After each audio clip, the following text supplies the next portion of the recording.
இந்த நிகழ்ச்சிக்கு முன்னால் கலை நிகழ்ச்சிகள் நடத்தி மேக்கப் கலையாமல் அமர்ந்திருக்கக்கூடிய அத்தனை கலைஞர் பெருமக்களே,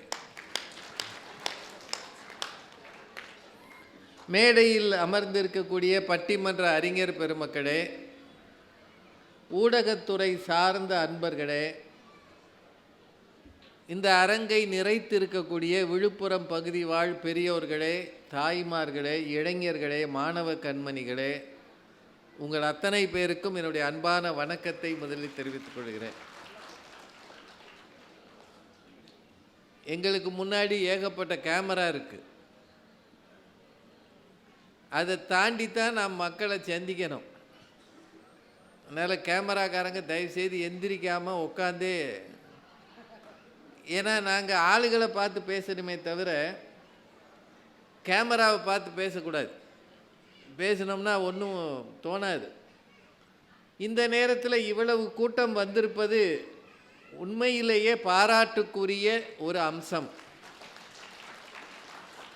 வந்திருக்கிறவங்க நான் சொல்லாமலே கைதட்டுறீங்கன்றது டபுள் பாராட்டுக்குரிய அம்சம்.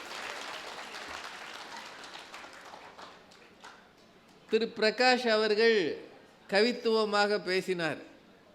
நான் 9000 கூட்டம்லாம் பேசியிருக்கேனாரு. அது கொஞ்சம் மிகைப்படுத்தல். என்னோட நினைவில் எட்டிய வகையில் ஒரு 4000லேருந்து 5000 கூட்டம் ஒரு 30 வருஷத்தில் பேசியிருக்கிறேன். அதான் உண்மை. சும்மா இஷ்டத்துக்கு அள்ளி விடுறது எனக்கு பழக்கம் இல்லை. அப்புறம் 90,000ன்னு ஒரு ஆள் சொல்லும். இதெல்லாம் நடக்கிற விஷயமா? ஆனால் அவர் அன்பு மிகுதியில் இந்த ஒரு தட்டில் பழம் கொடுத்தாங்க பாருங்க, கனி கூடைனார்ல, நீங்கள் பயந்துருப்பீங்க, இது கனி தட்டியா? ஆனால் தட்டு என்கிற சொல்ல தமிழில் அதிகம் பயன்படுத்துறது இல்லை. பல வீடுகளில் தட்டு வைன்னு சொல்ல மாட்டாங்க. தட்டு என்பது தட்டுப்பாட்டை குறிக்கும்னு நம்பிக்கை உண்டு. அதனால் தட்டுன்னு சொல்லக்கூடாது. அதை உணர்ந்து ஒரு அருமையான கனி கூடைனார், பழக்கூடைன்னு கூட சொல்லலை. ஒரு பேராசிரியராக இருந்து இந்த நிகழ்ச்சியை வரவேற்று தொகுத்து வழங்குகிற அந்த தம்பிக்கும் வாழ்த்துகள், பாராட்டுகள். புத்தக திருவிழா நடக்கிறது. ஒரு காலத்தில் புத்தக கண்காட்சி தான் நடந்தது. கண்காட்சினா வந்து பார்த்துட்டு போயிடுறது. நாங்கள் அதானே கரெக்டு. எப்படி டெல்லி அப்பளம் விற்பான், நம்ம டெல்லிக்கு போய் அப்பளம் வாங்க முடியாது, ஏன்னா குளிரும் அந்த ஊர்.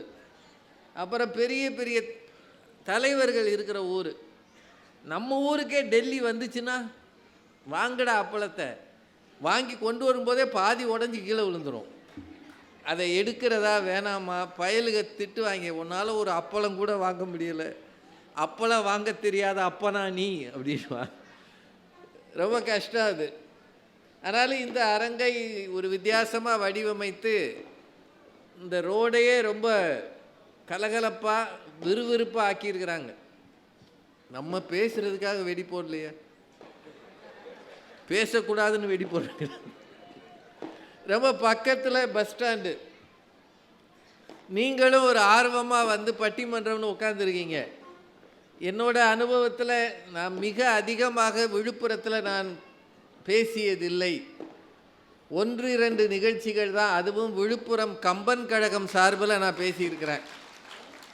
ரொம்ப பெரிய ஒரு மனிதர் இந்த ஊரில் இருந்தார், மூகா சங்கரன் என்று அவருக்கு பேர். அவரை மறக்க முடியாது, நினைக்கணும் இந்த நேரத்தில். அவர் தற்போது இல்லை, காலமாகிவிட்டார்.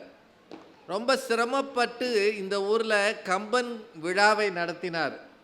கம்பராமாயணத்தின் பெருமையை இளைஞர்களுக்கு எடுத்து செல்கிற பெரும் பணியை அவர் செய்தார். அவரது அழைப்பின் பேரில் நாங்கள் வந்திருக்கிறோம். அது தவிர 1-2 நிகழ்ச்சிகள் வந்திருக்கிறோம். இந்த பக்கத்தில் மயிலம்னு ஒரு ஊர் இருக்குது, அங்கெல்லாம் வந்திருக்கிறோம். அப்புறம் விழுப்புரத்தில் போக்குவரத்தில் நின்றுக்கிறோம். பாண்டிச்சேரியிலேருந்து கிளம்பி வந்து விழுப்புரத்தில் ஒரு பழைய பஸ் ஸ்டாண்ட் இருந்தது, அந்த பக்கம். அங்கே ராத்திரியெல்லாம் நிற்போம். பஸ்ஸு வரும், ஆனால் ஏற்ற மாட்டாங்க. நடுவழியில் நிற்போம். பாண்டிச்சேரி போகிற வழியில் விழுப்புரம் வந்திருக்கிறோம். இந்த ஊரில் நிகழ்ச்சிகள்ன்றது மிக குறைவு. எனக்கு தெரிய இவ்வளவு பெரிய கூட்டத்தை புத்தக திருவிழா தான் எங்களுக்கு கொண்டு வந்து தந்திருக்கிறது. வந்திருக்கிற ஒவ்வொருவருக்கும் தனிப்பட்ட முறையில் நன்றி சொல்லிக் கொள்கிறேன். ஏன்னா நாங்கள் எல்லாரும் தொலைவிலிருந்து வந்து பல கஷ்டங்களுக்கு மத்தியில் பயணம் செய்வது ஒரே ஒரு காரணத்துக்காகத்தான், மக்களை சந்திக்க வேண்டும் என்கிற ஒரே ஆசையில் தான் வருகிறோம். நீங்கள் மட்டும் இல்லைன்னு வைங்க, நாங்கள் யாரை பார்த்து பேசுகிறது? ஒரு ஐயா ஹரிதாஸ் ஐயாட்ட மட்டும்தான் பேசணும். இல்லை நம்ம துணை தாசில்தார், இங்கே ஒரு பெரிய குரூப்பே இருக்குது. இங்கே நாங்கள் வந்ததுலேருந்து அப்படி கவனிச்சுக்கிட்டாங்க எங்களை. தமிழனின் பெரும் பண்பாடு விருந்தோம்பல் என்பதை விழுப்புரம் நிரூபித்திருக்கிறது. அவர்களுக்கு வாழ்த்துகள். புத்தகங்களை ஏன் வாசிக்கணும்? முதல்ல வாங்கணும், அப்புறம் வாசிக்கணும். தினசரி வாக்கிங் போவது உடலுக்கு ஒரு உடற்பயிற்சி. அது மாதிரி மனதுக்கு ஒரு பயிற்சி தருவது புத்தகங்களை வாசிக்கிற வழக்கம், மனப்பயிற்சி. அது சின்ன பிள்ளைங்க படிக்கும், திட்டிக்கிட்டே படிக்கும். மிஸ்ஸு படிக்க சொல்லியிருக்கு. இவங்களுக்கெல்லாம் புத்தியே இல்லை. யாருக்கு? இவ்வளோ பெருசாக கொடுத்து ராத்திரியே படிச்சுட்டு வானா நான் எப்படி படிக்கிறது? எனக்கு எவ்வளோ வேலை இருக்குது. என்னம்மா வேலை இருக்குது? யூடியூப் பார்க்கணும், சாப்பிடணும், விளையாடணும், ஹோம்ஒர்க்கு செய்யணும், தூங்கணும். தூங்கும் முன்னாடி ஹேர் கோம்பிங் பண்ணணும். இந்த பொம்பளை பிள்ளைங்களாக இருந்தால் தூங்கும் முன்னாடி அரை மணி நேரம் தலைவாருது. அவ்வளவு தலைவாரிட்டு களைச்சி விட்டுருது. அந்த காலத்துலலாம் பெண்கள் உறங்கும் முன்னாடி தலைமுடியை இறுக்கி கட்டிட்டு தூங்குவாங்க. என்னங்க நான் சொல்கிறது உண்மையாக இல்லையாங்க? இவ்வளவு பெண்கள் இருக்கீங்க, அமைதியாக இருக்கீங்க, இந்த மைக் கொஞ்சம் கூட்டுங்க. அப்படியெல்லாம் இல்லையாம்மா? நான் பொய் சொல்கிறேன்னா? உண்மைதானங்க. அதுக்குன்னே ஒரு ரிப்பன் கட்டியிருப்பாங்க. அது அவங்க அம்மா வந்து இறுக்கி பிடிச்சி கட்டும்.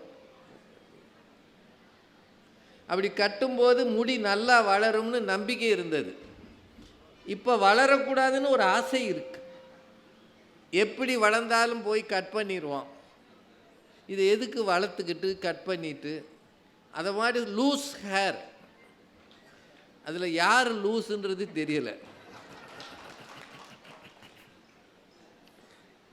நான் வந்து ஆரம்ப நாட்களில் ஒரு போக்குவரத்து கழகத்தில் வேலை செஞ்சேன். அப்போது அங்கே ஒரு அதிகாரி வேலை செஞ்சார். அவர் வரும்போதெல்லாம் சொல்லுவார், வேலைக்கு கிளம்பும்போது யாராவது ஒரு பெண் தலையை விரித்து போட்டு நின்னா திரும்ப வீட்டுக்கு போயிட்டு லீவ் போட்டுருவாராம். நான் போய் சொல்லலை, அந்த மனுஷனை நான் இப்போ நினைக்கிறேன். சார் நேற்று ஏன் வரலன்னு கேட்டால், கிளம்பி வந்தேன் சார், ஒரு அம்மா தலைவிரி கோலமாக முன்னாடி நின்றுச்சு, லீவ் போட்டேன் சார் அப்படின்வார். ஒருவேளை இன்றைக்கி மட்டும் அந்த ஆள் வேலைக்கு போகிறதா இருந்தால் வாழ்நாள் முழுக்க லீவ் போடணும். ஒரு நாள் கூட அவர் வேலைக்கு போக முடியாது. ஏன்னா அவர் ஆஃபீஸில் இருக்கிறதே அப்படித்தான் இருக்குது. அவர் உள்ளே வந்துட்டு லீவ் போடுவார். அதனால் பழைய மரபுகள் எல்லாம் மாறி இருக்கிறது. அழகு என்பதன் வடிவம் மாறி இருக்கிறது. முகத்துக்கு மஞ்சள், தலைக்கு எண்ணெய். இதில் நாங்கள் இளைஞர்களை பற்றி பேச போகிறோம். அவர் என்னமோ இளவரசர்னு சொன்னார். என்னை எவனாவது இளவரசன் ஒத்துக்குவான் ஐயா? நான் இருக்கிற வயசுக்கு, நான் இருக்கிற நிலைமைக்கு ராஜானாலே ஒத்துக்க மாட்டாங்க, கூஜானா ஒத்துக்குவான். இல்லை இவர் கற்பனையில் இளவரசர்னு இருக்கார். நான் ஒரு 40 வருஷத்துக்கு முன்னாடி இருந்ததை எனக்கே மறந்து போனதை நினைவூட்டினார் பாருங்க. பிரகாஷ் பெரியாள் தான். இளவரசர்னா இளமையாக இருக்கணும். இந்த இளைஞர்களை பற்றி தான் இன்றைக்கி பேச போகிறோம். யார் இளைஞன்? எப்பவும் சுறுசுறுப்பாக இருக்கிறவன், ராத்திரியெல்லாம் முழிச்சிருக்கிறவன், பகலில் தூங்குறவன், ஏர்லி மார்னிங் 12 o'clock எந்திரிப்பான், காப்பியை குடிச்சிட்டு படுத்துடுவான். திரும்ப எப்போ எந்திரிப்பான்றது அவனுக்கும் ஆண்டவனுக்கும் இருக்கிற ஒப்பந்தம். அப்பா கூட பேச மாட்டான், அம்மா கிட்ட அப்ளிகேஷன் போடுவான், ஃப்ரெண்ட்ஸுகளோட பேசுவான். அதில் ஆணும் இருக்கும், அடுத்த ஆளும் இருக்கும். ஏன் நான் அது இன்னொன்று சொல்லணும், தலைவிரி கோலமாகவே இருப்பான். இங்கே பூரா சுத்தமாக எடுத்திருப்பான், இந்த பக்கம் அவளை நீளமாக வளர்த்துருப்பான். இதை தூக்கி இங்கிட்டு போடுவான், இதை தூக்கி இங்கிட்டு போடுவான். இருக்கு போடுறான், இல்லாதவன் அதை சொல்லப்படாது.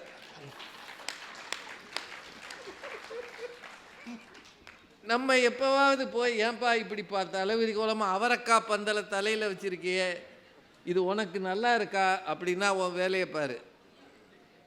இதெல்லாம் தலைமுடி இருக்கிறதுனால நான் செய்கிறேன். எந்த காலத்துலேயும் அவன் தலைக்கு எண்ணெய் வைக்கிறது இல்லை. அதுவும் இந்த காலத்தில் சின்ன குழந்தைய வளர்க்கும் போதே இந்த பீடியாட்ரிஷியன்லாம் சொல்லிடுறாங்க, எண்ணெய் வைக்காதீங்கன்றாங்க. இந்தியா மாதிரி வெப்ப நாட்டில் எண்ணெய் வைக்காமல் இருக்கக்கூடாதுன்றது நம்ம ஊர் தமிழ் மருத்துவம் சொல்லுது. ஆனால் ஆங்கில மருத்துவத்தில் எண்ணெய் வச்ச தண்ணி கொடுக்கக்கூடாதுன்றாங்க. சின்ன குழந்தை, யாராவது சின்ன குழந்தை வளர்த்துருக்கீங்களா ஐயா? பூரா மிடில் ஏஜாக வந்திருக்கு.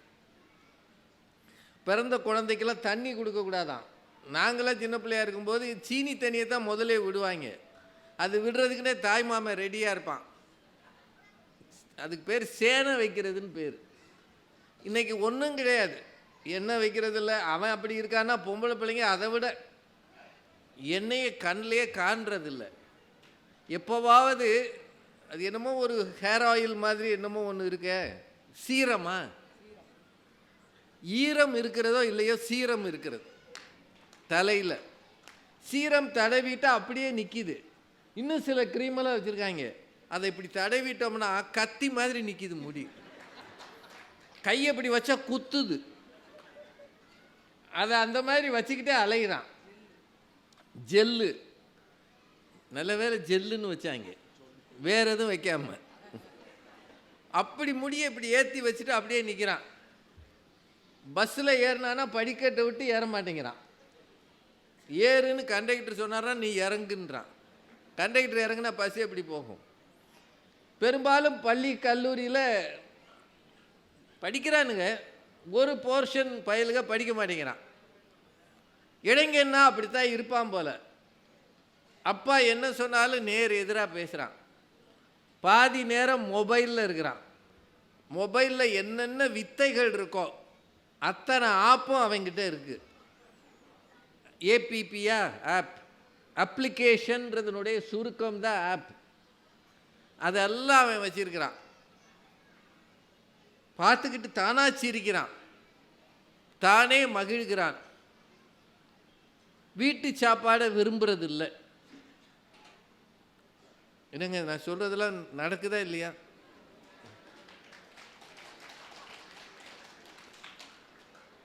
பெரும்பாலும் பொட்டலங்களையே விரும்புகிறான். பொட்டல சாப்பாடுனா சந்தோஷமாக இருக்கான். நேரம் அப்படின்றது அவனுக்கு கிடையாது. எந்திரிக்கிறது, சாப்பிட்றது, குளிக்கிறது, இது எதுக்கும் நேரம் கிடையாது. சில பேர் காலையில் எந்திரிச்சு சாயந்தரம் வரைக்கும் குளிக்காமல் இருக்கான். சாரி, நான் சொல்கிறதெல்லாம் நடக்கிற விஷயம். சாப்பிட்டுட்டு குளிக்கிறான். டே அப்பெல்லாம் செய்யக்கூடாதுடா, ஜீரணம் ஆகாது. சாப்பிட்டுட்டா ஒரு 2 மணி நேரத்துக்கு உடம்புல தண்ணி படாமல் இருக்கணும். நீ என்ன சித்த மருத்துவரான்றான். இன்னும் ஏதாவது அட்வைஸ் பண்ணால் பூமர் அங்கிள்னு ஒன்று வச்சுருக்காங்க. இந்த பூமர் அங்கிளை எங்கேயாவது தொலைச்சிருங்கன்றான். எந்த நேரமும் ஓடிடியில் படம் பார்க்குறான். ஓடிடினா தெரியும்ல, நெட்ஃப்ளிக்ஸ், அமேசான். அது அமேசான்னு சொல்லக்கூடாது, அமேசான்.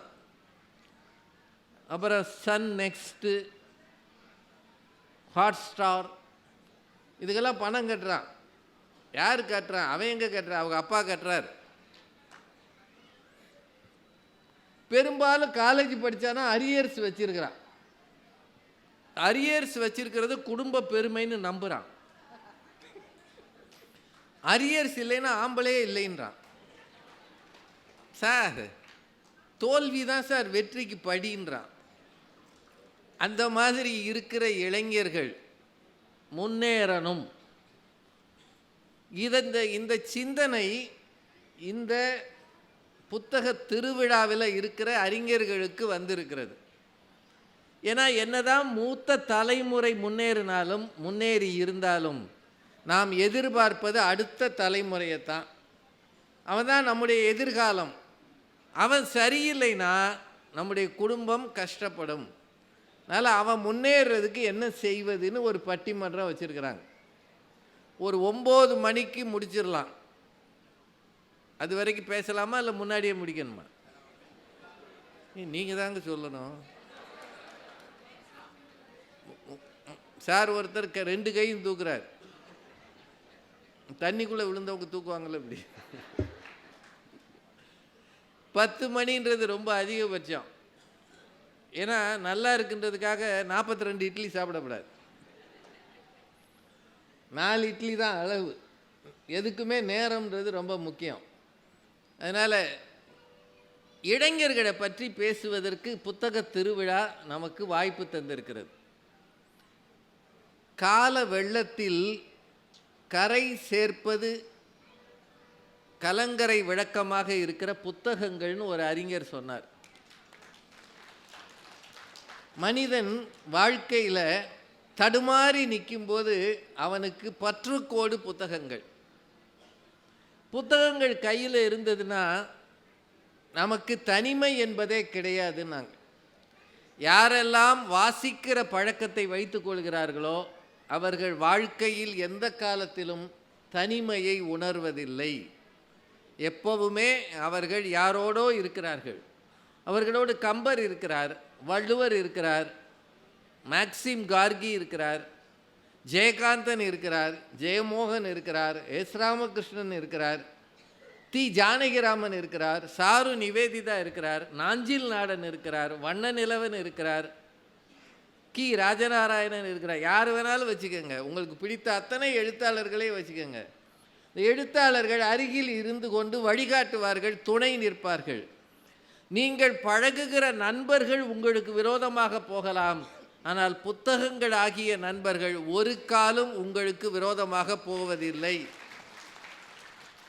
அதனால தான் ஊருக்கு புத்தக திருவிழாக்கள் நடத்தப்படுகின்றன. எல்லா மாவட்டங்களிலும் நடத்தப்படுகின்றன.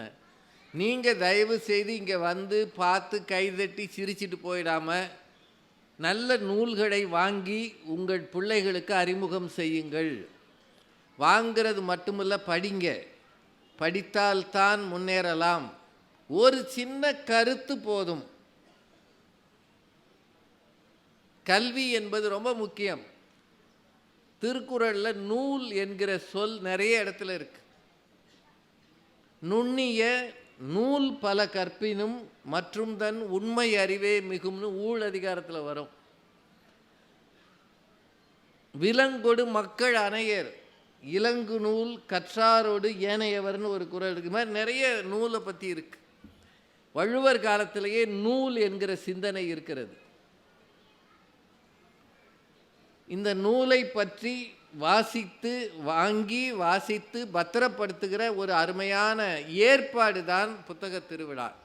இதில் இளைஞர்களை பற்றி ஒரு பட்டிமன்றம். நான் ஏற்கனவே சொல்லிட்டேன் இளைஞன்னா யாருன்னு சொல்லனா இல்லையா? இப்போ இதில் இளைஞர்களை முன்னேற்றுவதற்கு, அவன் வாழ்க்கையில் முன்னேறணும்.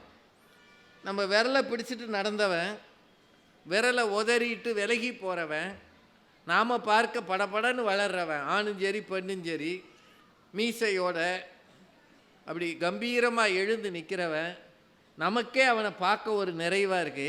நம்ம பையன் எப்படி இருக்கான்னு தெரியுமா, நம்ம பொண்ணு எவ்வளோ அழகாக இருக்குது அப்படின்னு நமக்கே தோணுதில்ல. டீனேஜுக்கு வரும்போது அவங்கள பார்க்க நமக்கே ஒரு சந்தோஷமாக இருக்குல்ல. அவன் அதில் ஆளில் வளர்ந்தால் மட்டும் போதாது, அறிவிலும் தகுதியிலும் உயரத்தை எட்ட வேண்டும். அப்படின்னா அதான் முன்னேற்றம். நல்லா படிக்கணும், படிக்கிற காலத்திலேயே வேலைகளுக்கான வாய்ப்பை பெற்றுக்கொள்ளணும், குடும்பத்தை பற்றி சிந்திக்கணும்.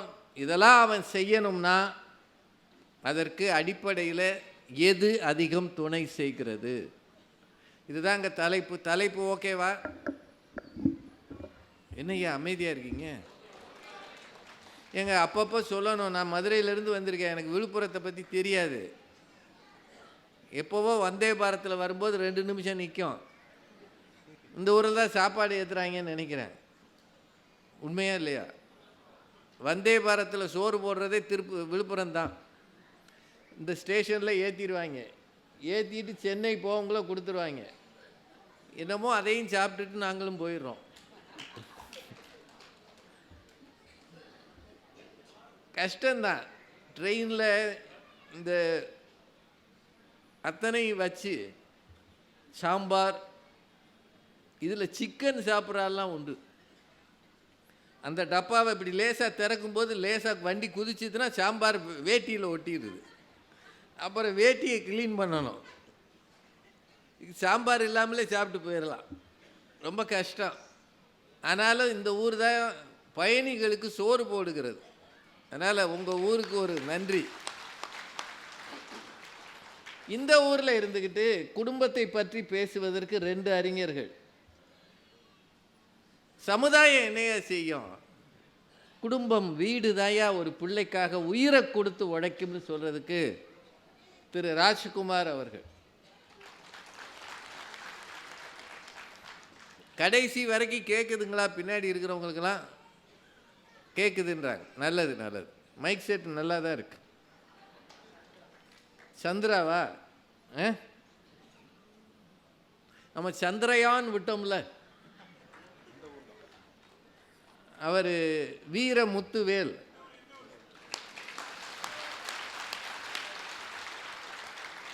அவரை நான் ஒரு முறை சந்தித்து பேசி ஃபோட்டோ எடுத்துக்கிட்டேன். இப்போ எங்களோட நிறைய பேர் ஃபோட்டோ எடுப்பாங்க, அது பிரயோஜனம் இல்லை. ஆனால் நான் வீரமுத்துவேல் சாரோட எடுத்தேன் பாருங்கள், அது வாழ்க்கையில் ரொம்ப சந்தோஷம். ஏன்னா உலக அரங்கில் சீனா கொண்டு போய் இறக்குறேன்னு சொன்ன அந்த விண்கலம் பாதியில் விழுந்துருச்சு. அதுக்கு பேர் சாஃப்ட் லேண்டிங்னு பேர். போய் அப்படியே நைஸாக அந்த கால்கள் வச்சு அந்த சின்ன சின்ன ஃபோக்ஸ் இருக்கும், அதில் வச்சு இறங்கணும். அதை சீனா அனுப்பியது விழுந்த உடனே எல்லாரும் சொன்னாங்க, இந்தியாலாம் சீனாவே நாமளா அப்படின்னு. ஆனால் நாங்களும் விண்வெளியில் சாதிப்போம் என்று நிரூபித்த வீரமுத்துவேல் இருக்கிற ஊர் மாவட்டம் இது. இந்த ஊரில் வந்து இளைஞர்களை பற்றி பேசுகிறது ரொம்ப சந்தோஷம். நான் அவரோட பார்த்த நாள் எனக்கு ரொம்ப மகிழ்ச்சியான நாள். அவங்க தான் சாதனையாளர்கள். அவரை மாதிரி சாதிக்கிற இளைஞர்களாக முன்னேறுவதற்கு யார் உதவி செய்வது? இதுதான் கேள்வி. இவர் சொல்கிறாரு குடும்பம்தான். அப்பா அம்மா கொடுக்குற உத்வேகம், அவர்களது தைரியம், அவர்களது தியாகம், அவர்கள் தருகிற பொருட்செலவு உதவி, இதெல்லாம் தான் ஒரு பிள்ளையை உருவாக்குதுன்னு அவர் சொல்கிறார். ஒரு பள்ளிக்கூடத்து வாத்தியாருங்க, பள்ளிக்கூடம் போக பயப்படுறார். பயப்படுறாருன்னா என்ன அர்த்தம்? பயலுக்கு அவ்வளோ வேகமாக இருக்கான். இங்கே யாருமே வாத்தியார் இல்லையா? உங்களுக்கெல்லாம் அந்த அனுபவமே இல்லையா? எல்லா பள்ளிக்கூடத்து வாசலையும் ஒரு பிள்ளையார் கோயிலோ ஏதோ ஒன்று இருக்குது. நாங்கள்லாம் படிக்கும்போது சேட்டை பண்ணோம்னா வாத்தியார் எங்களை உக்கி போட சொல்லுவார், தோப்புக்கரணை போட சொல்லுவார். 25 தோப்புக்கரணை போடுன்ட்டு ஒருத்தனை எண்ணெய் விட்டுருவார். நாங்கள் அவனை நைஸாக சொல்லுவோம், டே ஒரு 5 கம்மி பண்ணு, சாயந்தரம் கடல மிட்டாய் வாங்கிட்டு. அவங்கக்கிட்ட டீலிங் பண்ணுவோம். அவர் என்றதுக்குன்னே ஒரு பையனை போட்டுருவார். ஆனால் இன்னைக்கு வாத்தியார்கள் கோயிலில் போய் தோப்புக்கரணை போட்டு உள்ளே போகிறாங்க. நான் போகிற மாதிரியே பத்திரமா வரணும்யா, எந்த பயலும் என்னை எதுவும் செஞ்சிடக்கூடாது, எனக்கு எதிராக எந்த நடவடிக்கையும் வந்துடக்கூடாதுன்னு வாத்தியார் பயப்படுறார். இந்த சூழ்நிலையில் பள்ளிக்கூடம் போக பயப்படுற ஒரு நல்ல வாத்தியார் அவர் சொல்கிறாரு குடும்பம் தாங்க. அவரோட இணைந்து பேசுவதற்கு முனைவர் ரேவதி சுப்புலட்சுமி. அவங்க மதுரையில் ஒரு கல்லூரியில் துணை முதல்வர், செந்தமிழ் கல்லூரியில் துணை முதல்வர், வைஸ் பிரின்சிபல். கல்லூரியில் இருக்காங்க ஐயா, பள்ளிக்கூடம் இல்லை. ஏன்னா நினச்சா பாடம் நடத்தலாம். இவங்க நடத்தலைன்னா அவங்க சந்தோஷமா எங்க மிஸ் வாழ்கன்னு வாங்க. நடத்துனா எதிராக நிற்பான். நீ எல்லாம் ஒரு ஆள். தம்பிகளா பிள்ளைகளா படிச்சுக்கங்கடா அப்படின்னா படிச்சிருவோம், எக்ஸாம் எழுதும்போது மட்டும் கொஞ்சம் கவனிங்கன்னுவான். அந்த மாதிரி கல்லூரி வாத்தியார்கள். இவர் அப்படி கிடையாது. இவருக்கு ஏகப்பட்ட நெருக்கடி. ஏஇஓ, சிஇஓ, டிஇஓ பின்னாடியே வந்து நிற்பார். கரஸ்பாண்டன்ட் சொல்லிக் கொடு, 100% சென்டம் வரல சம்பளம் கட். அவங்க அப்படி கிடையாது. படி தம்பி, முன்னேறு தம்பி. மேடம் அதைத்தான் செஞ்சுக்கிட்டு இருக்கோம். நேற்றை விட இன்னைக்கு ஏகமாக முன்னேறி இருக்கேன் அப்படின்னு சொல்லக்கூடிய பயல்கள். அதனால் இந்த 2 பேரும் உங்களை நம்பி வந்திருக்காங்க குடும்பமேன்னு பேசுகிறதுக்கு. நீங்கள் தான் அவங்களுக்கு சப்போர்ட்டிவாக இருக்கும். குடும்பம் என்னையா பண்ணுது? தலவாரி பூச்சூட்டி உன்னை பாடசாலைக்கு போ என்று சொன்னாள் உன் அன்னை. அவ்வளோதான். அதுக்கப்புறம் கல்விக்கூடம் தானே. கல்விக்கூடம், சமூகம், இந்த மாதிரி அமைப்புகள் அத்தனையும் தருவது சமுதாயம்தான் அப்படின்னு சொல்கிறதுக்கு திரு கருணாநிதி அவர்கள் இந்த பயணத்தில் மிக நீண்ட பயணம் கருணாநிதி தான் பண்ணியிருக்கிறார். நாகர்கோயிலிருந்து வந்திருக்கிறார். அந்த பேரை சொன்னாலே பேசுவார்னு தெரியும். என்னங்க இவ்வளவு பேருக்கு தான் அது தெரியுது? இந்த ஓரத்தில் இருக்கிற படம் முத்தமிழ் அறிஞர் டாக்டர் கலைஞர் அவர்கள் ஒரு காந்த குரலில் தமிழகத்தை ஈர்த்த ஒரு பெருமகனார் இல்லையா? அவர் பேரை தாங்கி வந்திருக்கிறார். அதனால் அவர் பேசுவார். அவரும் ஒரு பள்ளிக்கூடத்து ஆசிரியர். ஒரே ஒரு வாத்தியாரை அந்த ஆசிரியருக்கு கைதட்டுறார். வாத்தியார்கள்ட்ட இவ்வளோ ஒற்றுமை இருக்கும்னு நான் நினைக்கவே இல்லை.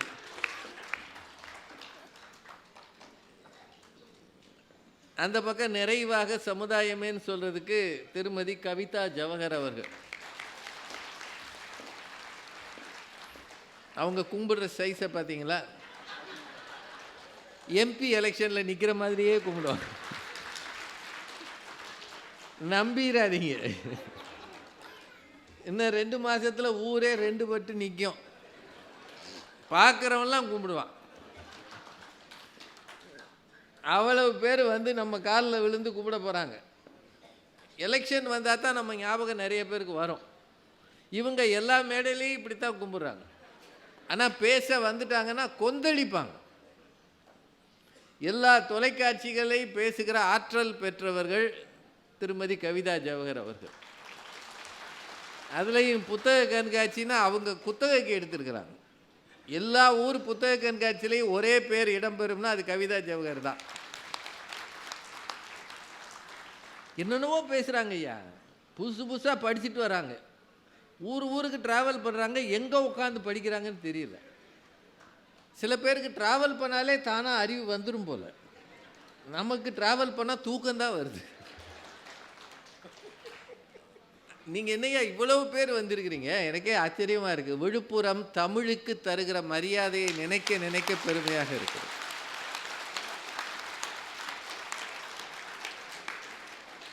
நான் உண்மையிலே சொல்கிறேன். நாங்கள் சமீபமாக 2 ஊர்களுக்கு போனோம். சில ஊர்களெல்லாம் கெஞ்சினோம். ஐயா சாமி போயிடாதீங்க, இருக்கிற 50 பேர் போயிட்டீங்கன்னா நாங்கள் ஒத்தையில் இருக்கணும். நீங்கள் என்னடானா ஃபுல்லாக அந்த கடைசி கண்ணு கெட்டின தூரம். புத்தக கண்காட்சிகளில் சமீபத்தில் நாங்கள் பார்த்த பெரிய கூட்டம் இதுதான். இது மாவட்ட நிர்வாகத்துக்கு பெருமை, மரியாதை, அவர்களுக்கும் வாழ்த்துகள். நிறைவு வரைக்கும் இருங்க. எவ்வளோ சீக்கிரம் முடியுமோ முடிச்சிடலாம். கிளம்பிடாதீங்க. ஏன்னா என்னை ஒத்தையில் விட்டு போயிடாதீங்க. உங்கள் அன்பு, ஆதரவு, கைத்தட்டல், பாராட்டு தான் பட்டிமன்றத்துக்கு நீங்கள் அளிக்கிற பெரிய வெகுமதி. இப்போது பட்டிமன்றம் தொடங்குகிறது. இளைஞர்களின் முன்னேற்றத்திற்கு பெரிதும் துணை செய்வது குடும்பமா சமுதாயமா என்கிற இந்த பட்டிமன்றத்துக்கு தொடக்க உரையாக குடும்பமே என்று சொல்ல வருகிறார் அருமைக்குரிய தம்பி ராஜ்குமார் அவர்கள். அவரை உங்கள் சார்பிலே அழைத்து அமைகிறேன். நன்றி.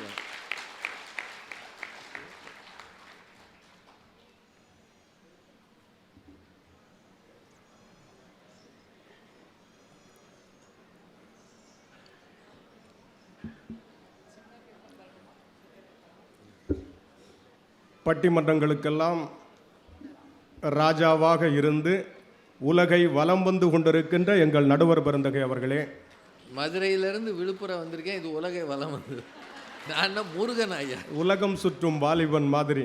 இது எல்லாரும் வாலிபன் சொல்லி வையாதீங்க. பட்டிமன்ற அறிஞர் பெருமக்களே, புத்தக திருவிழாவை மிகச்சிறப்பாக நடத்தி மகிழ்ந்து கொண்டிருக்கின்ற மாவட்ட நிர்வாகத்தை சார்ந்த அதிகாரிகளே, விழுப்புரம் மாநகரில் தமிழ் கேட்க வருகை தந்திருக்கின்ற என் தமிழ் சொந்தங்களே, உங்கள் அனைவருக்கும் அன்பின் வணக்கம். இளைஞர்களினுடைய முன்னேற்றத்திற்கு பெரிதும் துணை நிற்பது குடும்பமா சமுதாயமா, இதுதான் தலைப்பு. இந்த தலைப்புக்கான பதிலை வேற எங்கேயும் நம்ம தேட வேண்டிய தேவையில்லை. இந்த மேடைக்கு முன்னாடியே தலைப்புக்கான தீர்ப்பு இருக்குது.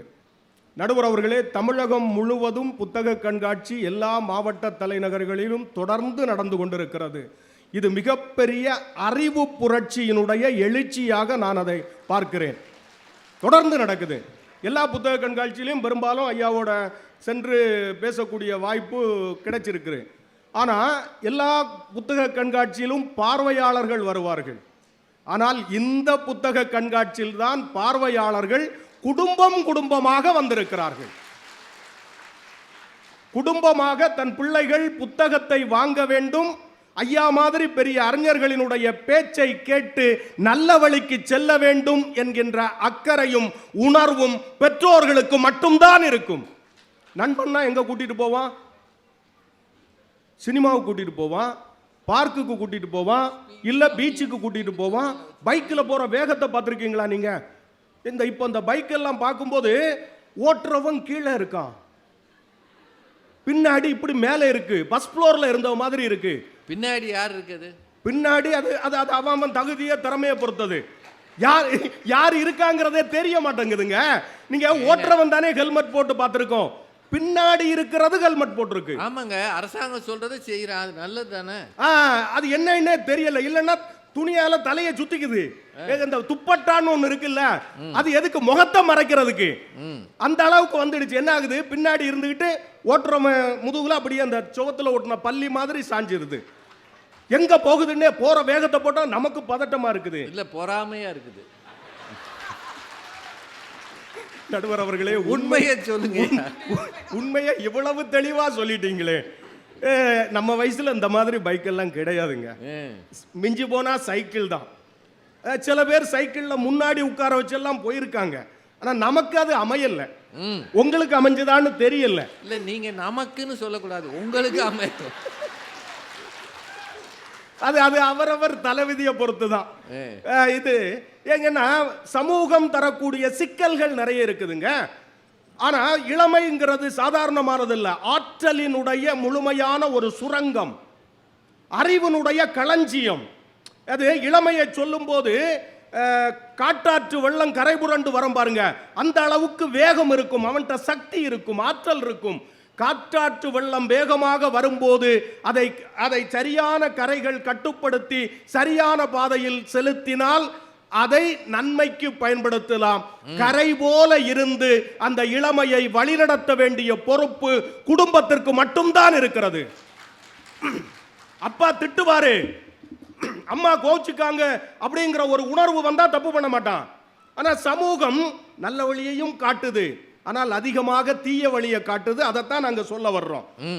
ஆனா வீட்டில் இருக்கிற பெற்றோர்கள் இருக்கிறாங்கல்ல, நீங்க உலகத்தில் சாதித்தவர்கள் யாரை வேணாலும் எடுத்து பாருங்க, சாதனையாளர்கள்னு ஒரு பட்டியல் போட்டு பாருங்க. நிறைய புத்தகங்கள் இருக்கு, எல்லாத்தையும் பாருங்க. பெற்றோர்களினுடைய வழிகாட்டுதலாலும் ஆதரவாலும் ஜெயித்தவர்கள் மட்டும்தான் உண்டு. எவ்வளவு பெரிய வழி எங்க, நம்ம பிறக்கிறதுக்கு முன்னாடியே நம்ம பிள்ளை நல்லா இருக்கணும்னு நினைக்கிற ஒரே ஜீவன் அம்மாவும் அப்பாவும் தான். பிறக்கிறதுக்கு முன்னாடியே. இப்ப பள்ளிக்கூடத்துக்கு பிள்ளைகள் புத்தக மூடையை சுமந்து போகுதில்ல, வெறும் புத்தக மூடையை மட்டும் சுமந்து போகவில்லை, பெற்றோர்களின் கனவுகளையும் சுமந்து போகிறது. எவ்வளவு கனவு, எதிர்பார்ப்பு எல்லாமேங்க. குடும்பத்தின் துணை இல்லாம சாதிக்கவே முடியாது. இந்த பக்கம் உலக புகழ் பெற்ற பேச்சாளர் திருமதி கவிதா ஜவஹர் மேடம் இருக்காங்க. உலகம் முழுக்க பறந்து பறந்து பேசுறாங்க. முறைக்கிற பாருங்க, பயமா இருக்கு. நடுவர் அவர்களே, எனக்கு நீங்க இன்னும் பேசவே இல்லை, அவங்களே வம்புகளுக்கு இல்ல, ஒரு உதாரணத்துக்கு சொன்னேன். அவங்க வெற்றி பெற்றவர்கள் என்பது உலகத்திற்கே தெரியும். சரிதானே சொல்றேன்? யூடியூப்ல அவங்களுக்கு எவ்வளவு ஃபாலோவர்ஸ் இருக்கிறாங்க, எவ்வளவு ஃபாலோவர்ஸ். ஆச்சரியமா இருக்கிறது. எனக்கு ரொம்ப மகிழ்ச்சியாவும் இருக்குது. ஆனா என்னன்னு தெரியுமா, இப்ப வெற்றி பெற்ற கவிதா ஜவஹரை உலகம் பாராட்டுகிறது, மதிக்கிறது, பின்பற்றுகிறது. வெற்றி பெறுவதற்கு அவங்க கடந்து வந்த பாதை இருக்குல்ல. ஒரு 20 வருஷத்துக்கு முன்னாடி அவங்க பேச்சுத்துறைக்கு வரும்போது, நானும் பேச்சுத்துறையில தான் இருக்கும்போது எங்களுக்கு தெரியும். மேடைக்கு வருவாங்க, கல்லூரி முடிச்ச கையோடு அவங்க மேடைக்கு வரும்போது, மேடையில் அவங்க பேசும்போது ஓரத்தில் அவர்கள் அம்மா நின்று கொண்டிருப்பார்கள். அம்மாவின் துணையோடு மேடைக்கு வந்தவர்கள். நன்றியோட பேசணும், அம்மாவை நினைக்கணும், அம்மாவை நினைக்கணும். வீட்டுக்கு போனா சோறு போடணும். பெத்த அம்மா. நிஜமாவே நான் சொல்றது சத்தியம், பொய் இல்ல. மேடைக்காக போய் பேசுறது நான் இல்ல. அவங்க நான் அதை சொல்லல. நீங்க சொல்றது தெரியும். நான் அதை அம்மா கூடவே வருவாங்கங்க. ஏங்க நீங்க ஃபுல்லா வந்துகிட்டு இருக்கீங்க, அப்ப சொல்லணும்னா பிள்ளை பஸ்ல வர்றா, பஸ் ஸ்டாண்ட்ல பஸ்ஸுக்கு காத்திருக்கிற வேண்டிய சூழல் இருக்கும். நம்பி எப்படிப்பா ஒரு பொம்பளை பிள்ளைய விடுறது? காலம் சமூகம் கெட்டு கிடக்குது. ஒண்ணுக்குள்ள ஒண்ணு ஆயிடுச்சுன்னா என் பிள்ளை இல்ல, பெத்த வயிறு என்ன செய்யும்னு அந்த அம்மா சொன்னதை நான் என் காதால கேட்டிருக்கிறேன். முள்ள கூடவே இருப்பாங்க, அவங்க நின்றுகிட்டே இருப்பாங்கங்க. அந்த அளவுக்கு அவர்களை பஸ்ல வரும்போது இவங்க தூங்குவாங்க, அந்த அம்மா தூங்காம இவங்களுக்கு பாதுகாப்பா இருக்காங்க. தூங்காமல் தூங்கி இவர்களை பாதுகாத்தது இவங்களுடைய அம்மா. என்ன ஒன்று சொல்றேன், இவ்வளவு புகழ்பெற்ற பேச்ச எதிர்பக்கம் இருக்கிறனால சொல்றேன். இந்த பட்டிமன்றம் கவிதா ஜவஹர் முன்னேற்றத்துக்கு எது காரணம்னா இருக்கு இல்லங்க, ஒரு முன்னேறிய இளமை இந்த பக்கம் இருக்கு. ஒரே ஆளை பத்தி பேசக்கூடாது. இல்ல, என்னன்னா ஒரு விஷயத்தை சொல்லிட்டு வந்துடுறேன். இவங்க உலகம் முழுக்க நீங்க அப்பாவை பற்றி அவங்க பேசினதை கேட்டிருப்பீங்கல்ல, அந்த ஒற்றை பேச்சு தான் அவங்க உலக புகழ் பெறதுக்கு காரணம். எல்லாருமே நீங்க தந்தையர் தினத்துக்கு எல்லாரும் ஸ்டேட்டஸ்ல வைப்பாங்க. அதை அவங்க பேசினதை கேட்டு நானே கண்ணீர் வடிச்சிருக்கேன், குமுறி குமுறி அழுவேன். நிஜமாவே சொல்றேன், பொய் சொல்லல. அப்படின்னா நீங்க பேசுறதை நிறுத்தி இருக்கணும். அவங்களுக்கு எதிராக உண்மையை பேசுறேன். ஏன்னா நம்ம கூடவே பயணம் பண்றவங்க தப்பான பக்கம் இருக்கிறாங்கிறத சரி நடத்த வேண்டியது என் பொறுப்பு. அப்பாவை பற்றி பேசி ஜெயிச்சிருக்கிறாங்க. நான் இப்படி யோசிச்சு பார்க்கிறேன், அப்பாவை பற்றி பேசினாலே ஜெயிக்க முடியும் என்றால் அப்பா பேச்ச கேட்டா எவ்வளவு ஜெயிக்கலாம்? அதான் சொல்ல வர்றேன். கேட்டா தானே. இல்ல ஒண்ணும் இல்ல, இவ்வளவு சொன்ன பிறகு அவங்க இந்த பக்கம் இருந்துருவாங்க, கட்சி மாறி எங்க பக்கத்துக்கு வந்துடலாம். கட்சி மாறுறது ஒன்றும் பெரிய விஷயம் இல்ல. அதான் டெய்லி மாறுறாங்களே. யாரு எந்த பக்கம் இருக்கானே தெரிய மாட்டேங்குது. இந்த கூட்டணியில இருந்து அந்த கூட்டணி இல்லைங்களா, கூட்டணியில இருந்து இந்த கூட்டணி. நீங்க சமுதாயம் நம்மை ஒரு லெவலுக்கு மேல போகிறதுக்கு பல தடைகளை தரும். ஆனால் பெற்றோர்கள் என்பது தன்னை விட தன் பிள்ளை உயர வேண்டும் என்பதில் அக்கறையோட இருப்பார்கள். தன்னை விட உயரணும். அந்த இருக்குல்ல, அம்மா இடுப்புல பிள்ளைய தூக்கி வச்சு கொண்டு வருவாங்க, அப்பா தோல்ல. இடுப்பு என்பது அன்பின் பாதுகாப்பு, தோளில் என்பது தன்னை விட உலகத்தை பார்க்க வேண்டும் என்கிற அக்கறை. அந்த அக்கறை சமூகத்துக்கு வராது. ஒருத்தர் புகழ் பெற்றுட்டாங்கன்னா எப்படி அவங்கள வீழ்த்தலாம்னு இந்த சமூகம் தயாராக இருக்கிறது. பெரியவர்களே, யூடியூப், பேஸ்புக் எல்லாம் பாத்தீங்கன்னா எவ்வளவு அவதூறு இருக்குங்கிறீங்க. உண்மைக்கு புறம்பான செய்திகளை யூடியூப் மாதிரி சமூக வலைத்தளங்களில் பரப்புவதற்கு இந்த சமூகம் தயாராக இருக்கிறது. நாம் எச்சரிக்கையாக இருக்க வேண்டும். அந்த அளவுக்கு இருக்கு. ஆனா வீடு என்னங்க, நம்ம பார்த்து பார்த்து பார்த்து பார்த்து, நான் எங்க ஊர் அங்க நாகர்கோயில் இங்க இருக்கிறேன். சாயந்தரம் அம்மாட்ட பேசும்போது அம்மான்னு கேட்டேன், என்னப்பா குரல் கொஞ்சம் ஒரு மாதிரி இருக்கு, சளி பிடிச்சிருக்கோ? சளி பிடிச்சிருக்கோ? உளுந்தவடை சாப்பிட்டேன்னு நிஜமாவே சொல்றேன். இந்த பனி சீசன்ல அலையாதன்னா கேட்கவா போறா, எப்பா உடம்ப பார்த்துக்கப்பா என்று நம் குரலில் கூட நம்முடைய உடல் நலத்தை தெரிந்து கொள்கிற அந்த பக்குவம் அம்மாவிடம் இருக்கிறது. ஏன்னா நம்ம வயிற்றுல இருக்கும் போதே பத்தியம் இருந்தது நம்ம அம்மா தானங்க, இல்லைங்களா? அதை தெரிஞ்சுக்கிங்க. அதனால தான் என்னன்னா, நம்மை தன்னை விட உயரணுங்கிற அக்கறை நம் பெற்றோர்கள் இருக்கும். வள்ளுவர் ரொம்ப அழகா சொன்னார், தம்மின் தம்மக்கள் அறிவுடைமை மாநிலத்து மண்ணுயிர்க்கெல்லாம் இனிது. தன்னை விட உயரணுங்கிற உணர்வு நமக்கு வரணும். இல்ல நீங்க அம்மா தருகிற பாசமும் அப்பா தருகிற தியாகமும் உலகத்தில் சமூகத்தில் யாராலும் தர முடியாது, யாராலும் தர முடியாதுங்க. அந்த ஐயா வீரமுத்துவேலை பற்றி சொன்னேன்ல, சந்திரயான் 3 பார்க்கும்போது உலகமே அதை அப்படியே லைவா பார்த்துக்கிட்டு இருந்துச்சு. சில பேர் பொறாமையோட பார்த்தான், நாம அக்கறையோடும் ஒரு கௌரவத்தோடும் அதை பார்த்து கொண்டிருந்தோம், கம்பீரமா பார்த்துக்கிட்டு இருந்தோம். அந்த நேரம் லைவா விழுப்புரத்தினுடைய ஒரு வீட்டை காமிச்சாங்கங்க.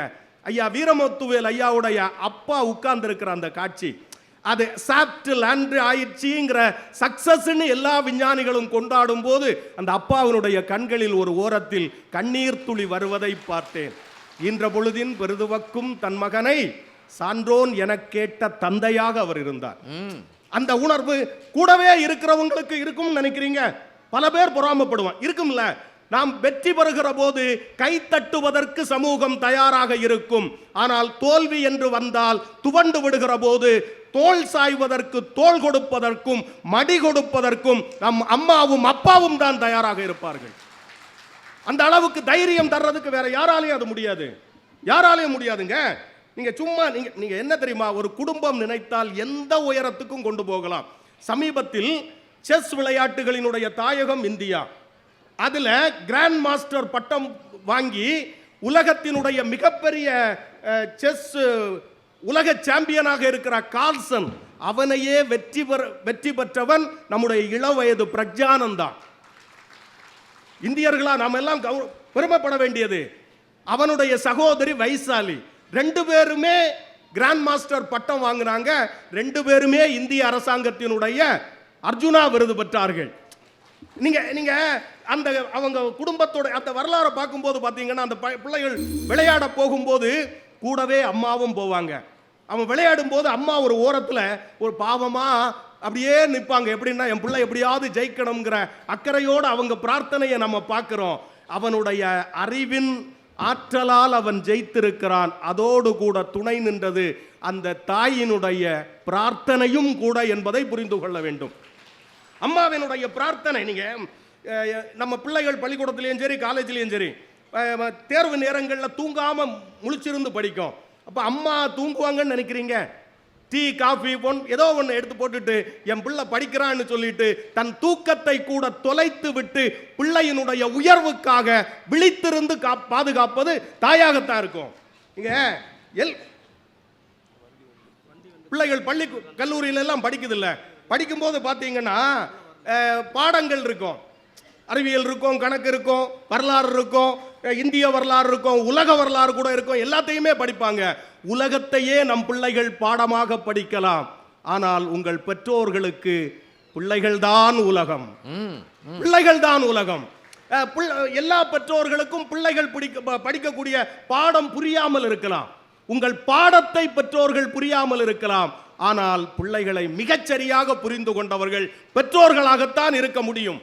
பிள்ளைகளினுடைய ஒவ்வொரு அசைவும் பெற்றோர்களுக்கு தெரியும், ஒவ்வொரு அசைவும் அவங்களுக்கு தெரியும்.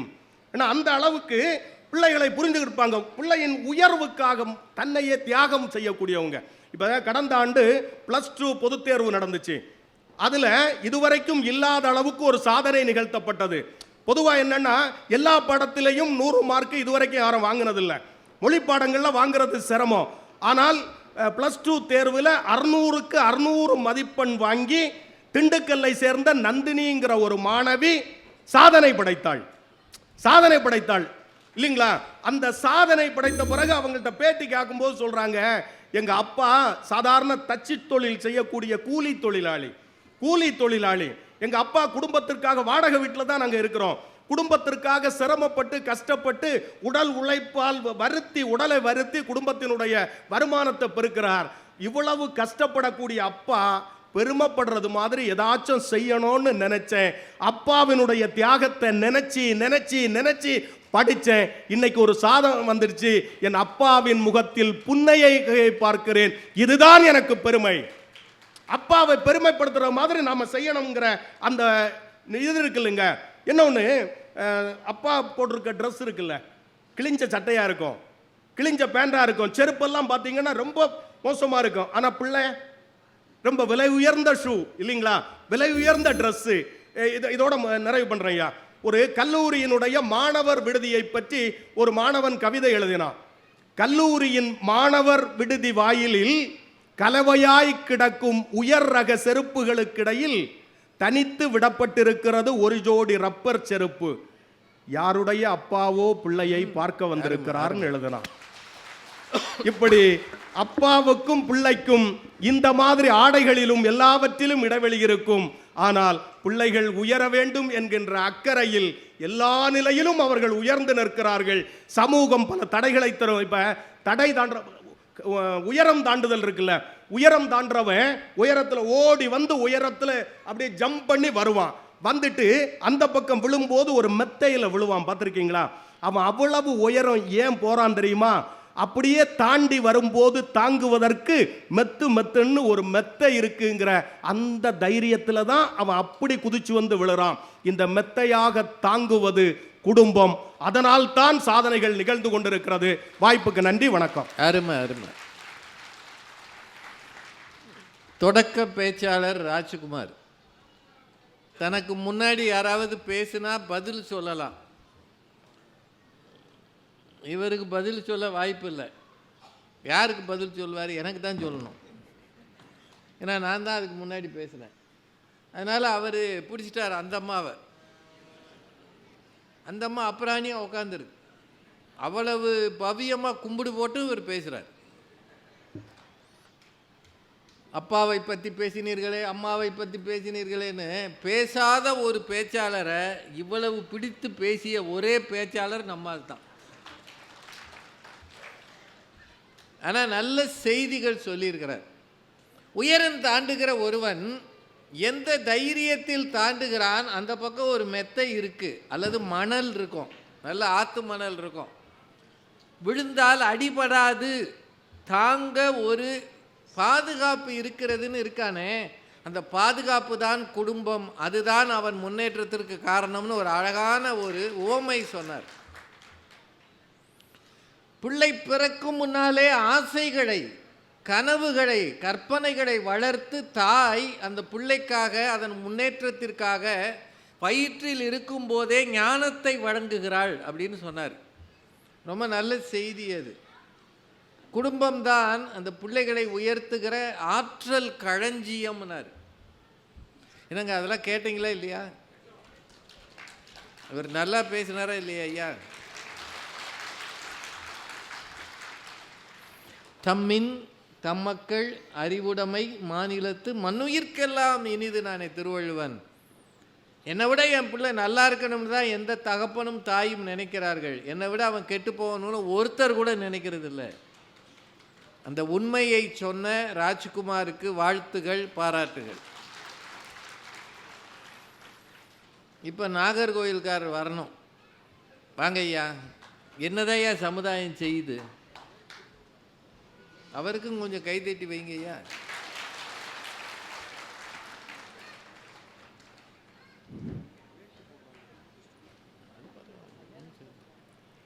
பேரன்பிற்கும் பெருமதிப்பிற்கும் உரிய பட்டிமன்ற நடுவர் ஐயா அவர்களே, பட்டிமன்ற அறிஞர் பெருமக்களே, இப்புத்தக திருவிழாவை சீரோடும் சிறப்போடும் நடத்தி கொண்டிருக்கின்ற மாவட்ட நிர்வாகத்தை சார்ந்த அத்தனை அன்பர்களே, திரளாக குழுமி இருக்கிற அன்பு சொந்த பந்தங்களே, உங்கள் அனைவரையும் இந்த நல்ல நேரத்திலே வணங்கி மகிழ்வதில் பெருமகிழ்ச்சி அடைகிறேன்.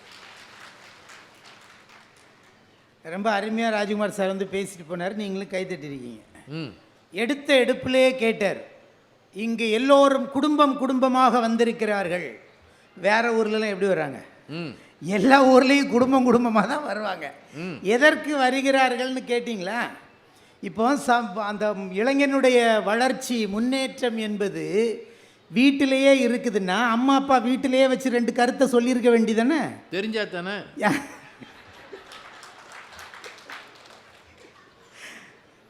அதற்காகத்தான் சமூகம் அமைத்து கொடுத்திருக்கிற இந்த மேடையில் நான் சொன்னா கேட்க மாட்டான் சார், நீங்க சொல்லியாத அவன் கேட்பான். நான் இங்க குடும்பம் குடும்பமாக கூட்டி வந்திருக்காங்க.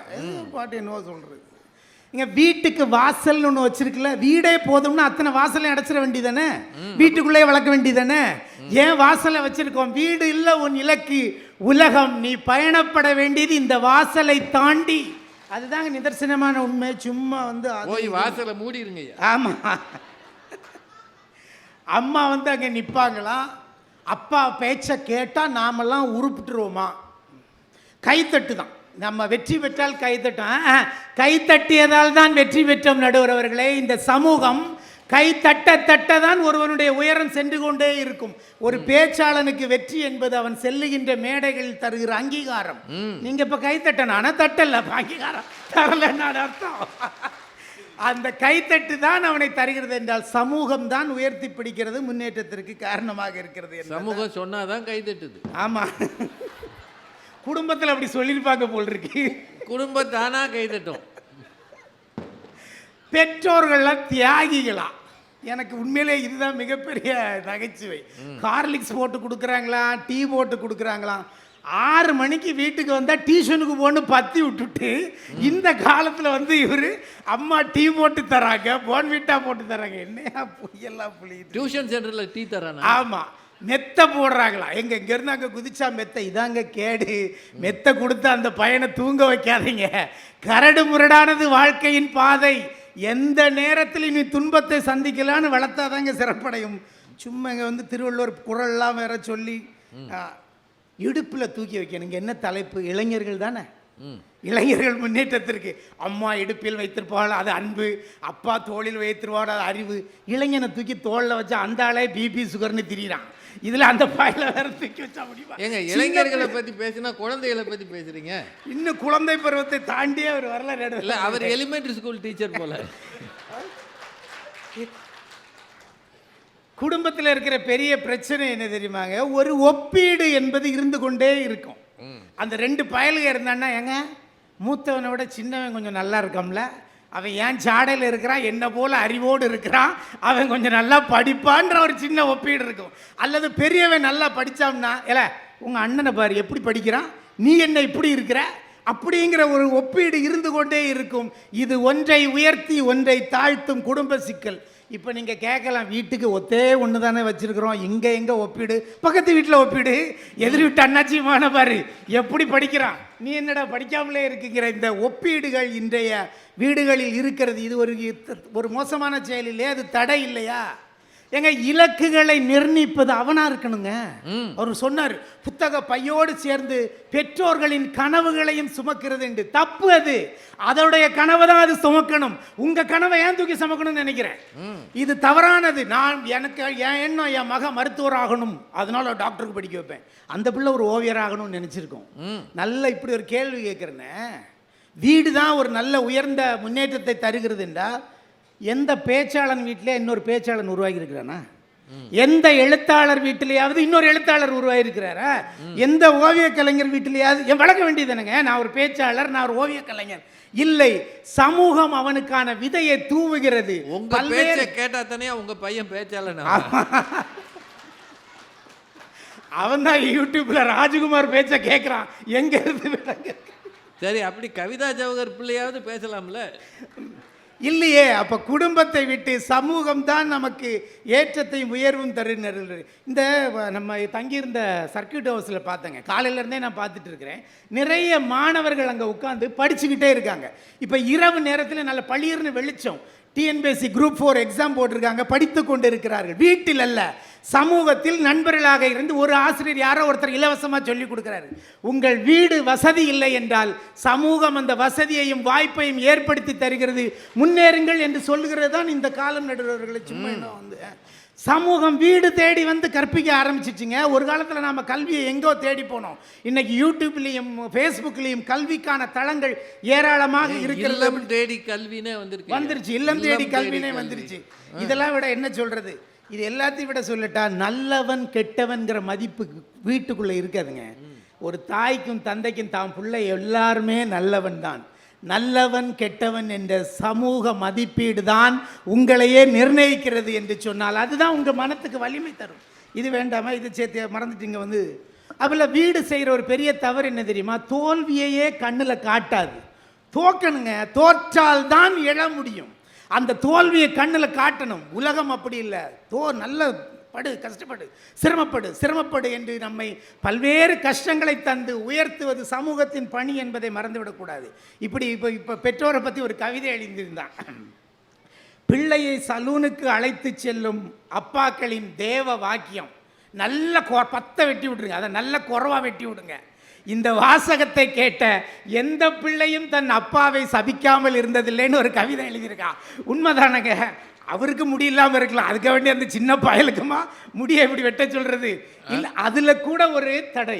ஆனா இளைஞனை பத்தி இப்படி சொல்ல முடியாது ஐயா. ஆமா, அவன் இஷ்டத்துக்குள்ள முடிவு அப்படிதான் வெட்டிட்டு இருக்கான் நடுவர்கள். இன்னைக்கு காலம் இப்படி மாறி இருக்கிறது, விண்ணை நோக்கி செல்கிற காலம். கண்டுபிடித்தேன் கைக்குட்டையை நொடியில், எங்கு தெரியுமா, அடுக்களையில் கரித்துணியா என்று ஒரு கவிதை எழுதியிருக்கிறான். இது காரணம், இதனுடைய பின்புலம் என்ன தெரியுமா, அந்த பையன் நல்ல படம் வரைவரனா இருப்பான், கொண்டு அப்பாட்ட காணுப்பா, அப்பா நான் படம் வரைஞ்சிருக்கேன். இது என்ன வரைஞ்சிருக்க, மலை கோணலும் மாணலுமா இருக்குது. மலை உண்மையிலே கோணலும் மாணலும் தானே இருக்கும், மலை எங்கே சரியாக இருக்கும் இல்லை. ஆனாலும் அவர் அதை சொல்கிறார், இந்த கலர் நல்லா இல்லை, அது நல்லா இல்லை, இது நல்லா இல்லை. இப்படி ஒரு தாழ்வு மனப்பான்மை வீட்டில் ஏற்படுத்தி விட்டுருவாங்க. ஆனால் ஒரு திறமையாளனை கண்டுபிடிப்பது பெரும்பாலும் ஆசிரியர்களாக இருப்பார்கள். டே உன் கையெழுத்து நல்லா இருக்குடா, இன்னும் கொஞ்சம் முத்தா எழுதுடா, டே உனக்கு கட்டுரை நல்லா வருதுடா, ஏன் ஒரு பத்திரிகைக்கு எழுதக்கூடாது. இந்த மாணவர் பக்கம்னு வருது இல்லைங்க பத்திரிகைகளில், பெரும்பாலும் அதற்கு துணை செய்பவர் யாராக இருந்தால் பள்ளி ஆசிரியர்கள் தாங்க. இதை போடுறா, நல்ல கவிதைடா, செய்டா, எழுதுடா, இப்படி என்று ஊக்கப்படுத்துகிற இந்த சமூகம் மேலும் பல வாய்ப்புகளை சொல்கிறது. இங்கே சந்திரயான்லாம் சொன்னாங்க வீரமுத்தில், அவர் வீட்டுக்குள்ளே இருந்திருந்தா நடந்திருக்குமா? சமூகம் பெரிய பாதையை தந்திருக்கிறது, அதனால் தான் அவர் வெற்றி வாய்ப்பு அடைந்திருக்கிறார் என்பதுதான் நிதர்சனமான உண்மை. நடுவர் வீட்டில் இருந்தால் தீபாவளி ராக்கெட் தான் விடும். இப்போ இளைஞர்கள்ங்கிற ஒரு ஒரு ஒரு ஒரு ஒரு ஒரு ஒரு பகுதியை நாம் யோசித்து பார்க்கணும். இந்த திருநங்கைகள் திருநம்பிக்கைகள்னு ஒருத்தங்க இருக்காங்கல்ல, அவங்களுக்கும் இந்த உலகம் உண்டு, அவர்களுக்கும் வாழ்க்கை உண்டு. வீடுகளால் புறக்கணிக்கப்பட்ட அவர்களை கூட, பல்வேறு வார்த்தைகளால் அழைக்கப்பட்ட அவர்களை கூட திருநங்கை திருநம்பி என்று ஒரு நல்ல பதத்தை கொடுத்து அவர்களுக்கும் உயர்ந்த பதவிகளையும் கல்வியும் கொடுப்பது இந்த சமுதாயம் என்பதை மறந்துவிடக்கூடாது. அவர்களுக்கு எத்தனையோ திட்டம். இப்படி இளைஞர்கள் முன்னேற்றத்தில் எவ்வளவு சிறப்புகள் செய்கிறது. வாழ்க்கை கல்தான், முள்தான், காலில் குத்தும் நெருஞ்சிதான், கடந்து போ, மேலே நடந்து போ, கண்ணை கவரும் குறிஞ்சி காத்திருக்கிறது. இதுதாங்க சமூகம். எடுத்த உடனே வெற்றி வராது, சிரமப்படு அப்படின்னு சொல்றது தான் சமூகம். நிறைய வாய்ப்புகள் எல்லாம் விடுங்க. கல்வி சாலை படிக்கவே முடியல, இந்த திறந்த நிலை பல்கலைக்கழகம் உனக்கு இணையான தகுதியை தரும், சமூகம் தருகிறது. 10ஆம் வகுப்பு கூட படிக்க முடியல, தேசிய பள்ளி இருக்கிறது, திறந்த நிலை பள்ளி படிக்கலாம். கல்வியா விளையாட்டா, விளையாட்டு மேம்பாட்டு ஆணையம், எத்தனை செஸ் சாம்பியன் சொன்னார்ல, பயிற்சியாளர் எங்கேருந்து வந்தார்? வீட்டுக்குள்ளேயே இருந்தார் அந்த பயிற்சியாளர்? இல்லையே, அவர் சமூகத்தினுடைய பிரதிபலிப்பு தானே. இதுதான் சமூகம் இன்றைய இளைஞர்களுக்கு அமைத்து தருகிற வாய்ப்புகள். எல்லாத்துக்கும் மேலங்க இந்த புத்தக கண்காட்சி, வாருங்கள், நீங்கள் பெற வேண்டிய அறிவு செல்வம் எத்தனை குமிந்திருக்கிறது என்று ஆண்டுதோறும் நினைவூட்டி கொண்டிருக்கிறது என்றால் சமூகம் மிகப்பெரிய படிக்கட்டுகளை நமக்கு அமைத்து தருகிறது. செந்தமிழ் விஜயன் ஒரு பெண், அவளை பற்றி சொல்லிடுறாங்க. மதுரை பக்கத்தில் பிறந்தவள், சாதாரண பெண் தான், இப்போ அரசு பள்ளியில் படித்த ஒரு மாணவி தான். நிறைய தேர்வுகள் எழுதினாங்க, எல்லா தேர்வுகளும் வெற்றி.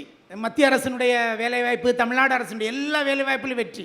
ஆனால் அவங்க அரசு வேலைக்கு போகல, மாறாக என்ன செய்தாங்கன்னா பாரதி அகாடமின்னு ஒரு அகாடமியை நிறுவி ஏழை பிள்ளைகளுக்கும் அரசு பள்ளி மாணவர்களுக்கும் ஐஏஎஸ் படிப்பதற்கான பயிற்சி, தமிழை சிறப்பாக படிப்பதற்கான பயிற்சி, தொழில் முனைவுக்கான பயிற்சி, இயற்கை விவசாயத்திற்கான பயிற்சி என்று ஒற்றை பெண்ணாக நின்று சாதிக்கிறார் என்றால் சமூகம் அவருக்கு அமைத்து கொடுத்த பாதை.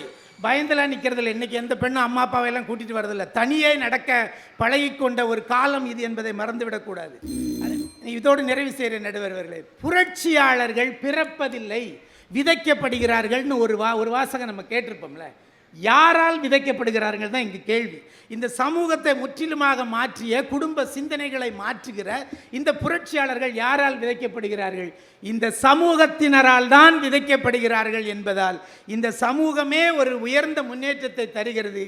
வீடு வெறுங்கை என்று சொல்கிறது, சமூகம் வெறுங்கை என்பது மூடத்தனம், விரல்கள் 10 மூலதனம் என்று சொல்லி கொடுக்கிறது. உனக்கு வாய்ப்புகள் இருக்கிறது, எனவே அதை மேலும் மேலும் வளர்த்து கொள்ள வேண்டும். இப்படி சொல்லி நினைவு செய்கிறேன் நடுவர்களே. சக மனிதருக்கு நேரும் வன்முறையை சர்வசாதாரணமாக கடந்து போய் கொண்டிருக்கும் நான் தான் ஒரு காலத்தில் பொம்மையின் கை உடைந்ததற்கு ஒரு கார காலம் அழுதேன் என்று ஒரு கவிதை பதிவு செய்யுமானால் சமூகம் உங்களுக்கு இந்த சமூக அக்கறையை ஊட்டிக்கொண்டே இருக்கும். வீடு உடைந்த பொம்மையை தூக்கிவிட்டு என் மகன் அழுத நிலையிலிருந்து உயர்ந்த நிலைக்கு வாரிவிடும் என்று கொண்டாடும் சமூகம்தான் இளைஞர்களின் முன்னேற்றத்திற்கு பாதை அமைத்து தருகிறது என்று சொல்லி வாய்ப்பளித்தமைக்கு நன்றி பாராட்டி விடைபெறுகிறேன். நன்றி, வணக்கம். கருணாநிதி அவர்கள் குடும்பம் என்னையா செய்யும்? ஒரு பொம்மை உடஞ்சிட்டா அதுக்காக அழும்போது இன்னொரு பொம்மை வாங்கி தரேன்னு சொல்லும். ஆனால் சமூகம் இதைவிட சவால்கள் இருக்கிறது என்று காட்டும். நீ யார் என்பதை தரம் பிரித்து பார்க்கிற அரங்கமே சமூகம்தான். இப்போ நான் சின்ன குழந்தையாக இருக்கும்போது எங்கள் வீட்டில் என்னை பார்த்து அழகாக இருக்குன்னு தானே சொல்லியிருப்பாங்க. என்னங்க உண்மையா இல்லையா? என் புள்ள இவ்வளோ அழகாக இருக்குது தெரியுமா, இப்படி புள்ள பறணும். நான் ஏதோ ஒரு மாதிரி பரிதாபமாக இருந்திருப்பேன், மேலே கீழே பார்த்துக்கிட்டு. ஆனால் எங்கள் அம்மா என்னை அழகுன்னு தானே சொல்லியிருப்பாங்க. நான் ஒரு 60 மார்க் வாங்கினாலே எங்கள் பரம்பரையிலேயே இம்புட்டு மார்க் யாரும் வாங்கினது இல்லையா. எங்கள் பெரியப்பா ஒருத்தர் இருந்தார். நான் காலேஜுக்கு போகிறது முதல் முறையாக நான் அந்த காலத்தில் அமெரிக்கன் காலேஜில் படிக்க போகிறேன்னப்போ அவர் என்னை கூப்பிட்டு விட்டு மைக் அப்படியே வச்சுருங்க ஐயா, நான் அந்த கையை அங்கேருந்து எடுத்துருங்க. அவர் சொன்னார், நம்ம பரம்பரையிலேயே காலேஜுக்கு போகிற ஆள் நீ தாண்டானார். எனக்கு தரையிலிருந்து ஒரு அடி உயர்ந்த மாதிரி தெரிஞ்சது. ஏன்னா நம்மளை விட வயசில் மூத்தவர், அவரை விட நான் பெரிய ஆள் மாதிரி உணர்ந்தேன். காலேஜுக்கு போனால் தான் தெரியும் நான் எந்த ரேஞ்சில் இருக்கேன்னு. எங்கள் வாத்தியார் ஒருத்தர் சொன்னார், நீ எல்லாம் எருமை மேய்க்கத்தாண்டா லாயக்குனார். ஏன்னா எனக்கு அப்போ அவ்வளவு ஆங்கிலம் தெரியாது. இப்போது நீங்கள் மிக உயர்ந்தவர்கள் என்று உயர்த்துவது, மனதளவில் பெருசு பண்ணுறது வீடு. ஆனால் உன் உயரம் இதுதான் என்று மற்றவர்களோடு அளந்து பார்ப்பது சமூகம். அதுதானேயா உனக்கு முக்கியம்னு ரொம்ப நல்லா பேசியிருக்கிறாருங்க. பேசினாரா இல்லையாங்க?